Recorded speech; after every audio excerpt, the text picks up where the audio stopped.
Back to the Future. When Eisenhower delivered his first State of the Union address, he drew on a broad reservoir of support for the mixed economy. He took for granted that government made fundamental contributions to shared prosperity. Those within his party who thought otherwise were marginalized. Business leaders, too, recognized that they had to engage with government and labor as partners. Many genuinely accepted the partnership, but all understood that they had to accommodate it. 40 years later, when Clinton took the podium to deliver his inaugural address, the world looked different. The reservoir of enthusiasm for government was dry, baked away by the relentless attacks on government that politicians of both parties had found were the surest way to gain national office. Declining public trust eroded support for active government and created a political vacuum that powerful private interests filled. A revitalized Republican Party led the assault, yet even the party of government, and those such as Clinton who led it, found the spiral of anti-Washington sentiment hard to escape, especially as those powerful private interests became increasingly central sources of financial support. The corporate world had changed as well. The financial restructuring that had begun in the 1980s had reshaped the character, leadership, and culture of American business. Among those who were favored by these changes, older understandings of what produced prosperity had given way to new conceptions of the relationship between business and government, new conceptions of wealth creation, and new conceptions of the contribution of managers versus workers, conceptions that were sharply at odds with those who were supporting the mixed economy. In the new corporate world, business leaders who praised the active role of government or were willing to engage with political leaders to pursue broad prosperity were harder to find. In this new climate, the excesses and inadequacies of government loom larger than its benefits. Some of this frustration was, and continues to be, entirely legitimate. American government has indeed become less effective. The lawmaking process has become dysfunctional. Public policy is more beholden to narrow and deep-pocketed interests. Political attacks and pervasive public distrust make government less capable, which in turn provides fodder for more attacks and greater distrust. That this vicious cycle has been pushed along by smear attacks and sabotage campaigns does not make it any less real. But just because government often performs tasks less well than it could or should doesn't mean that we would be better off without it, or even with less of it. The net benefits of modern government are enormous at the level of major government programs and, even more clearly, at the level of governance as a whole. The mixed economy remains a spectacular achievement. Over the past century, the United States and other advanced democratic countries leapt across the Great Divide. Okay, so recall that's defined on page 74. They broke from the entirety of prior human existence in which life was nasty, brutish, and short for almost everyone, and entered an era in which most citizens could look forward to long lives, a real education, and previously unimaginable material comfort. By combining the power of markets with a strong dose of public authority, they achieved unprecedented affluence. The good news, moreover, is that these positive sum achievements don't have to stop coming. That is, if we take the costs and the benefits of having a mixed economy, in total, we're going to get a positive result. Benefits, basically, positive sum achievements.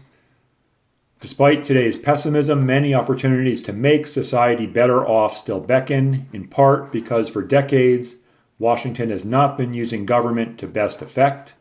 But the bad news is that for this to happen, the nation's ideological and political climate must begin to shift, and the great American amnesia must finally lift. Many changes have swept the U.S. economy since the 1970s, yet the country's biggest problem is not a lack of attractive policy options. The United States' biggest problem is its politics. Roads, bridges, and transportation networks can be rebuilt, scientific research can flourish, and educational funding can be provided from early childhood through college. if only there were a renewed commitment to using activist government on behalf of the public good. The growth of healthcare spending could be slowed, pollution could be diminished further, renewable energy could be sped toward feasibility. It is possible for Americans to live in a society that is not just fairer and more contented, happier, but richer as well.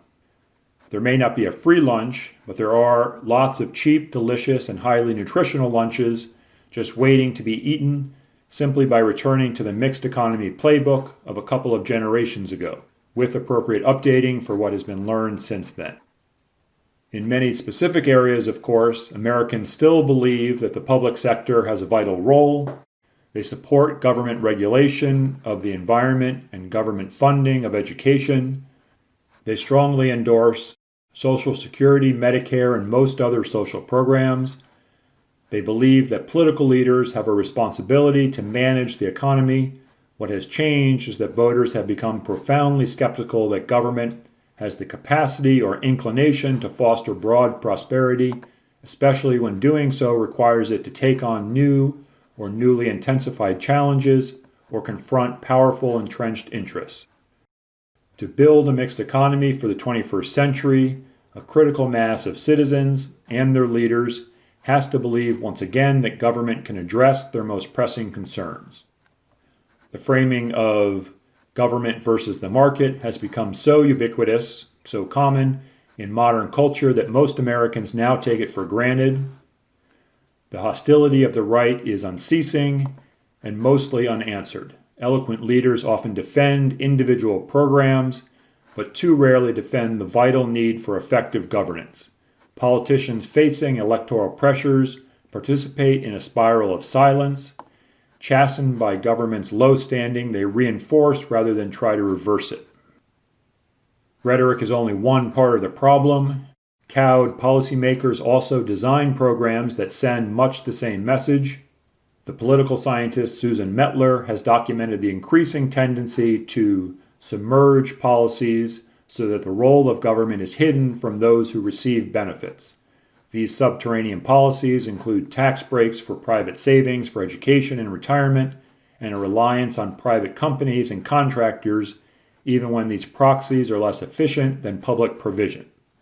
That is, giving contracts to private companies even when the government could more efficiently, more cheaply, or more quickly do the job itself, although giving the contract to the private company may have other benefits, perhaps. These submerged benefits are usually bad policies. More important, they are even worse politics.